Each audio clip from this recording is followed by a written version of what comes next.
Hello and a very warm welcome to a brand new edition of World Panorama with me, Frank Pereira, on Rajya Sabha Television. Over the next half an hour, we'll bring you a roundup of all the significant events to have taken place around the world this week.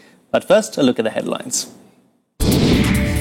David Cameron is back for a second stint as Britain's Prime Minister. Conservatives pull off a clear majority, beating all expectations. Key opposition leaders step down. An army helicopter crashes in northern Pakistan, killing 7 people. Philippine and Norwegian ambassadors among those dead. Taliban claims responsibility for the crash. Say their original target was Prime Minister Nawaz Sharif. Top Al-Qaeda leader reportedly killed in US airstrike in Yemen. Reports say his group was behind the Charlie Hebdo attack in Paris. Benjamin Netanyahu finalizes formation of government just 90 minutes before the midnight deadline. The coalition, consisting of 5 parties, will be sworn in next week. And fancy Real Madrid go down to Italian giants Juventus in the first leg of their semi-final clash in the UEFA Champions League. And in the other semi-final, Barcelona thrashed German champs Bayern Munich 3-0.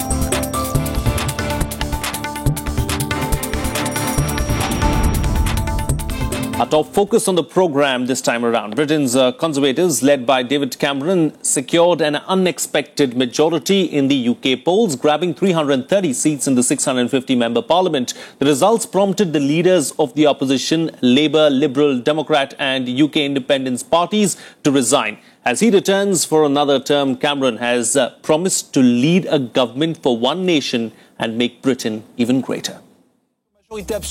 Contrary to the prediction of a hung parliament, Conservative Party emerged as the single largest party in UK polls. David Cameron-led Conservatives have 330 seats, 4 more than needed for a majority, their first such victory since 1992. Cameron is now beginning the process of putting together the new government. He met with Queen Elizabeth II at Buckingham Palace. Senior cabinet appointments are expected to be announced later today. I've just been to see Her Majesty the Queen, and I will now form a majority Conservative government. I've been proud to lead the first coalition government in 70 years, and I want to thank all those who worked so hard to make it a success. And yes, we will deliver that in-out referendum on our future in Europe. As we conduct this vital work, we must ensure that we bring our country together. As I said in the small hours of this morning, we will govern as a party of one nation, one United Kingdom. Cameron's rivals, Labour Party's leader Ed Miliband, Liberal Democrats leader Nick Clegg and UKIP's Nigel Farage all resigned after the election disappointment. However, in Scotland, there was good news for pro-independence SNP, with Nicola Sturgeon's party seizing 56 of the nation's 59 seats. This is not the speech I wanted to give today, because I believed that Britain needed a Labour government. I still do, but the public voted otherwise last night. Earlier today, I rang David Cameron to congratulate him. I take absolute and total responsibility for the result and our defeat at this election.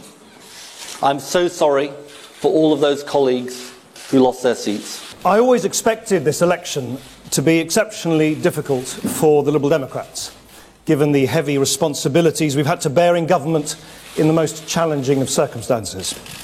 But clearly the results have been immeasurably more crushing and unkind than I could ever have feared. For that, of course, I must take responsibility. Clearly there is an appetite for change in Scotland, and there is a very, very strong desire for Scotland's voice to be heard much more loudly, and that's now the job of these 56 SNP MPs that are heading to the House of Commons. Cameron's victory also means Britain will face a vote which he has promised on continued membership in the European Union. Cameron has promised to try to renegotiate terms of Britain's membership in the 28-nation European bloc and to hold a referendum by the end of 2017 on whether Britain should remain in the EU or not.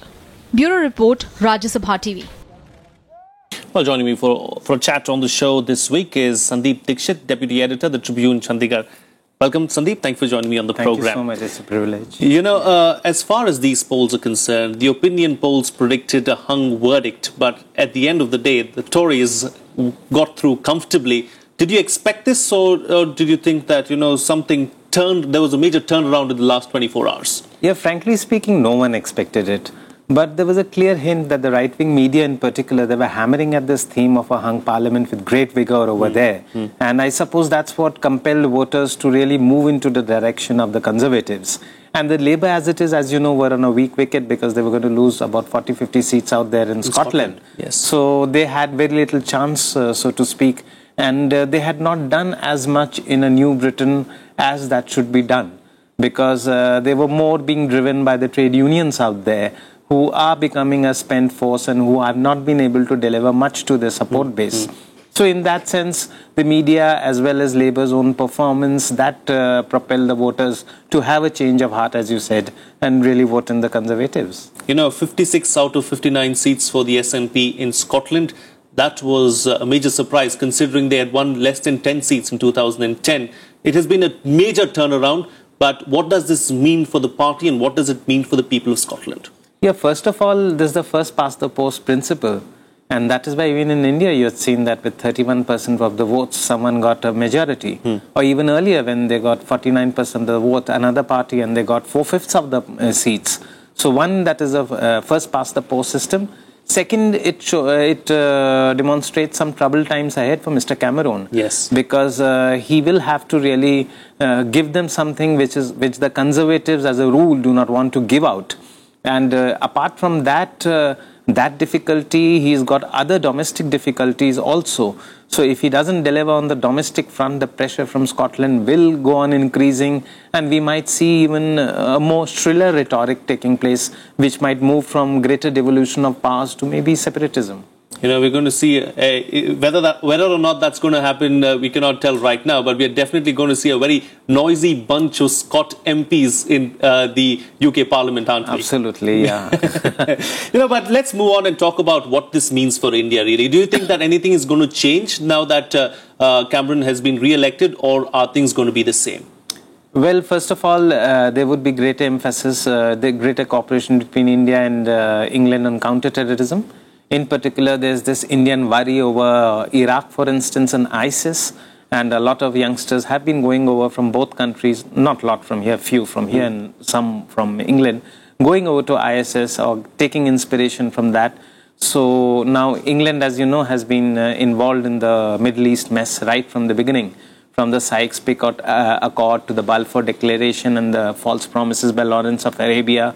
So on and on. Yes. So they have a fairly large finger in the Middle East pie.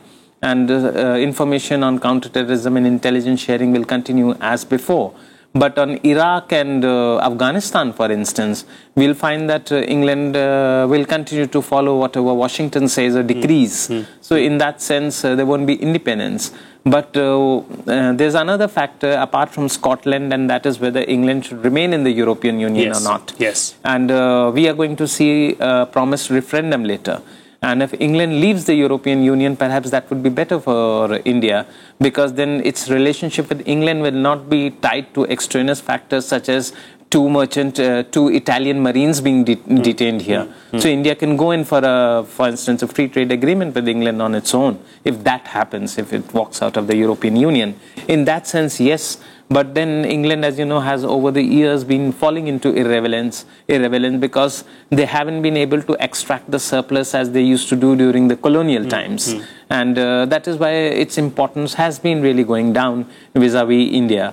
But it remains a great area of scholarship and a great area of learning. So I suppose if it walks out of the European Union, if it does, then we'll see a resurgence of the diversity of thought that used to come out from the academic institutions. So that would be fine for India as such. David Cameron has been reaching out to the Indian community in England all through his campaign speeches. We've seen him go out there and address gatherings where there have been sizable Indian population. But, keeping that in mind, do we see an extension of an invitation maybe to Prime Minister Modi to go to England and speak to the Indian diaspora there? Actually, there are 2 or 3 things out here. First of all, that Indian voters, I think 6.5 lakhs out of the total. So that's a very minuscule proportion. That's just 1%. their constituencies are very small. They're like municipal corporation seats of, say, Bengaluru or Chennai or Thiruvananthapuram. Very small. So Cameron has to make that extra effort over there to convince voters of different ethnic origins. And second, what we've been seeing over there, that Labour has been the natural refuge of the Indians, the blacks and the minorities. But now there's a third and the fourth generation that is over there, that is more embedded into the English psyche than having a greater emotional connect to India as such. So we will be seeing what you could see, a very little, a movement or an attachment to India by those people as such. And of course the Prime Minister is a good speaker. He would attract crowds, but that won't really mean so much. Indeed. All right. We'll have to leave it at that. Thank you so much, Sandeep. My pleasure. For joining us on the program, putting things into perspective for us. Yes. Moving on now, critics have slammed a new surveillance law to strengthen the intelligence services in France. The legislation comes 4 months after the horrific Charlie Hebdo attacks. The government says it's the need of the hour in the digital age. After weeks of heated debate, the French Parliament approved a sweeping surveillance bill. It allows security personnel to tap phone calls, read emails, and even deploy spying devices against terrorist suspects. Pour 438 contre 86, l'Assemblée nationale a adopté. La séance est suspendue. International activists and French opposition were divided over the bill. Some expressed fears it will open the floodgates to mass-scale surveillance. Great doubt as to whether this stuff is at all useful, given the fact that every case of terrorist attack we have known, including 9/11 and all the attacks in France, were made by people who were under surveillance, and of which the surveillance was interrupted. Others felt it will arm the state to fight threats to the digital economy. L'amendement que nous aurions souhaité, bien sûr, c'est de réintroduire le fait qu'un juge doit donner son aval, mais aussi sur à la fois le champ. Aujourd'hui, le champ d'application est très large, puisque ça concerne le terrorisme. L'événement de Charlie, nous avons que des projets de loi ou des lois comme celle qui est en discussion au Parlement. Ça a commencé, je ne sais pas si vous vous rappelez, avec l'amendement sur le secret des affaires, et aujourd'hui, nous avons cette loi sécuritaire. Under the new law, surveillance would not need an approval by a judge. Instead, it can be approved by a public administration officials under the advice of a committee. Some of us are really worried about a piece of legislation which is unbalanced, gives too much power to the executive branch, gets rid of judicial control of the intelligence services, and has the potential to organize a mass espionage of the entire population. The bill was triggered by the Charlie Hebdo attacks in Paris earlier in January. 17 people were killed in the incident. Bureau Report, Rajya Sabha TV. Going on now, Israeli Prime Minister Benjamin Netanyahu clinched a deal to form a new coalition government late on Wednesday, just hours before the deadline. Even after an easy election win, he needed support from the right-wing Beit Yehudi party for the government formation after his former ally abandoned him. 11th hour deal by Israeli Prime Minister Benjamin Netanyahu. Nearly 7 weeks after the election, Netanyahu will form a new coalition government with the support from the right-wing Beit Yehudi party. He now has a majority of just one in the 120-member parliament. Netanyahu said that he will try to enlarge the coalition as he now has only 61 seats, the bare minimum to form the government. He said, and I quote, "I'm sure that no one is surprised that these negotiations were lengthy. Time is of the essence, not only because I'm leaving now to call the President and the Chairman of the Parliament to tell them that I have managed to form a government, but also because we will need to form it by next week in order to give a strong and stable government." Unquote. Beit Yehudi party has demanded Justice Ministry in return for its support. The Yehudi party is against a separate Palestinian state and has called for the annexation of parts of the occupied territory in the West Bank. Netanyahu's post-election flip-flop on a separate Palestinian statehood had already angered the US. Now, the Yehudis' backing for the settlement expansion could land Netanyahu in trouble as both Washington and Europe opposes it. Bureau Report, Rajya Sabha TV. Well, it's time for a short break now, but on the other side, a senior Al-Qaeda militant who issued the claim of responsibility for the Charlie Hebdo attack in Paris has been killed in a US airstrike in Yemen. Details on the other side. Stay tuned, we'll be right back.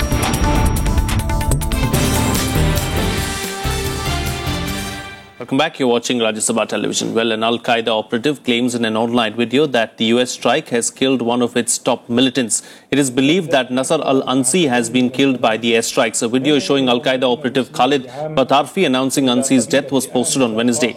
No details were given as to the time or where exactly in Yemen Ansi was killed. However, it was confirmed that Ansi's eldest son and several other fighters also died in the strike. The US has refused to confirm if Ansi had died as a result of a US airstrike, saying that they can't supply details on individual strikes. He was said to be behind the Charlie Hebdo attacks.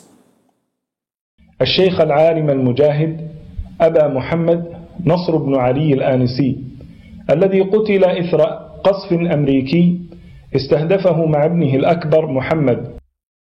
Moving on now, the ambassadors of the Philippines and Norway were killed along with the 4 others when a helicopter carrying 11 foreigners crashed in Pakistan's Gilgit-Balochistan region. 2 more envoys from Poland and Holland have been injured in the crash. The helicopter crashed on a school building in Naltar Valley when the diplomats were on their way to attend a ceremony where Pakistani Prime Minister Nawaz Sharif was scheduled to speak. Pakistan's Taliban has claimed responsibility for the attack, saying it shot down the chopper. However, Pakistan's Foreign Secretary issued a statement saying that the chopper probably crashed due to some technical fault. Pakistan Army provided security and top-class security was provided. There were different circles of security. Over 1,000 troops were deployed on all heights were covered, and therefore all those who are making a claim is not correct. It was a technical failure and technical fault because of which this incident happened. Well, much else has been unfolding around the world. Here's a quick wrap of the other international news of the week.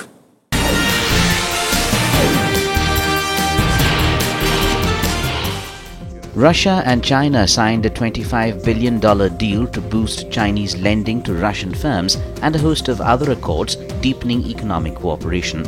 Russian President Vladimir Putin and Chinese leader Xi Jinping hailed their countries' improving relationship. In a further sign of Moscow's eastward shift, China and Russia are due to hold joint naval exercises next week in the eastern Mediterranean. Xi also invited the Russian leader to attend war commemorations in China in September. The US Justice Department will investigate whether Baltimore's police department engages in routine bias or excessive force.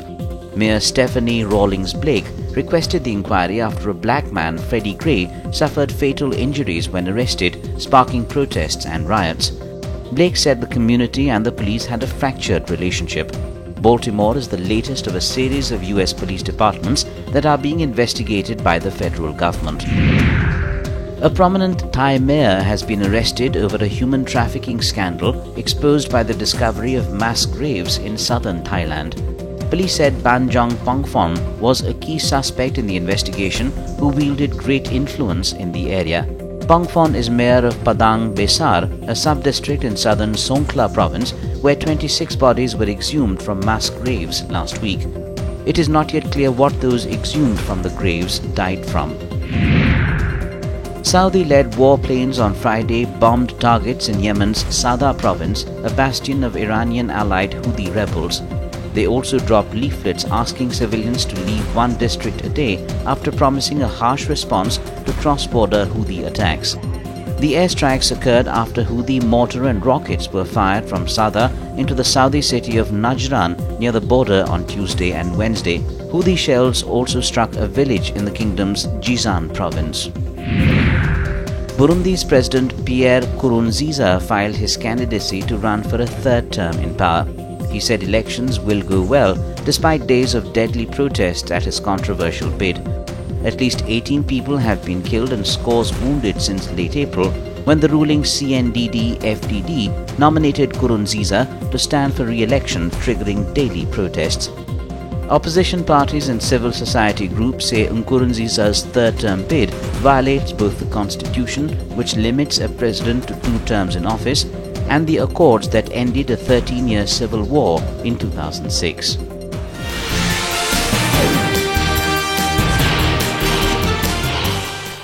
Shifting gears now, it's time to bring you up to speed with all the sports news that you might have missed this week. Here's our sports wrap.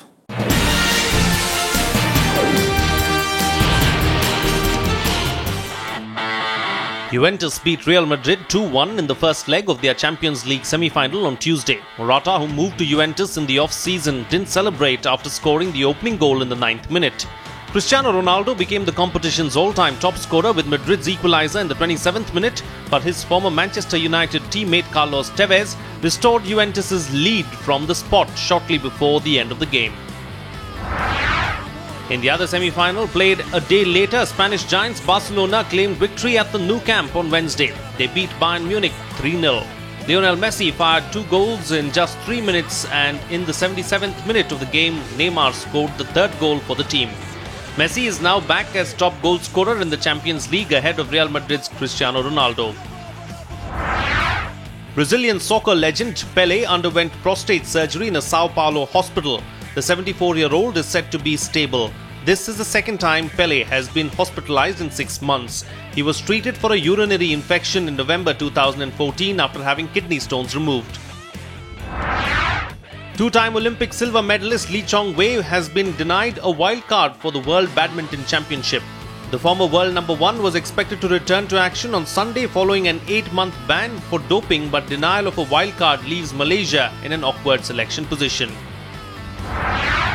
Former world number 1 Leighton Hewitt has decided to skip this year's French Open in what is likely to be his last year on the ATP Tour. The 34-year-old two-time Grand Slam champion opted to focus on Wimbledon and Australia's Davis Cup quarter-final against Kazakhstan in July. Hewitt, who won the Wimbledon Open in 2002 and the US Open in 2001, said in January that he planned to retire after playing his 20th Australian Open in January 2016.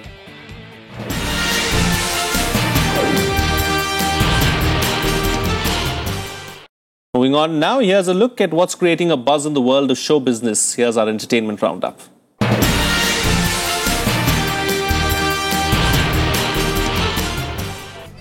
Modern Family actress Sofia Vergara has received a coveted star on the Hollywood Walk of Fame. The actress looked stunning and was ecstatic as she accepted the recognition of her achievements in Hollywood.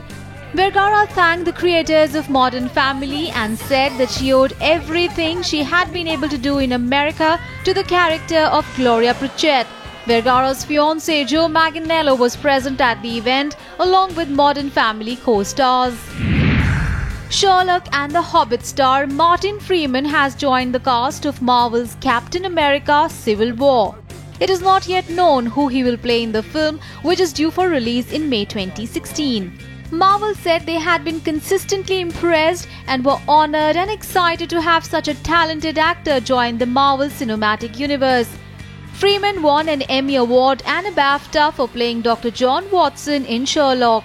Captain America: Civil War will pick up the story from the end of current blockbuster Avengers: Age of Ultron.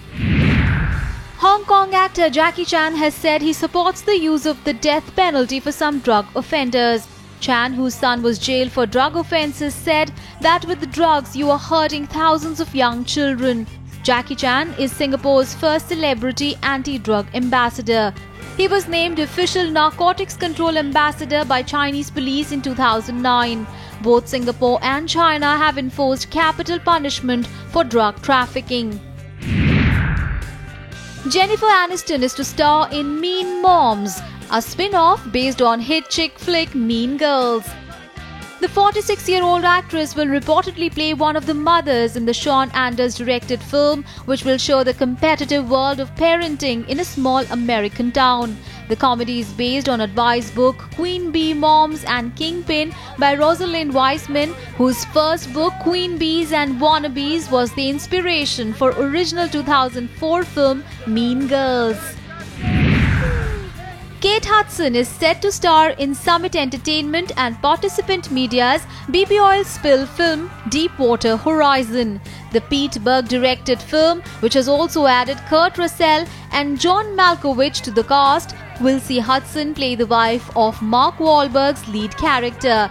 It would be the first time that the 36-year-old actress will star with her adopted father, Kurt Russell.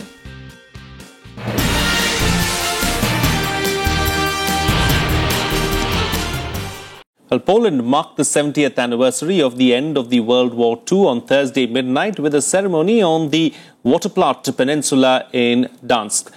Among those present at the ceremony were Polish President Bronisław Komorowski, UN Secretary-General Ban Ki-moon, European Council President Donald Tusk and the presidents of Ukraine and several Central European countries. I'm going to leave you this week with visuals from Poland. See you again next time.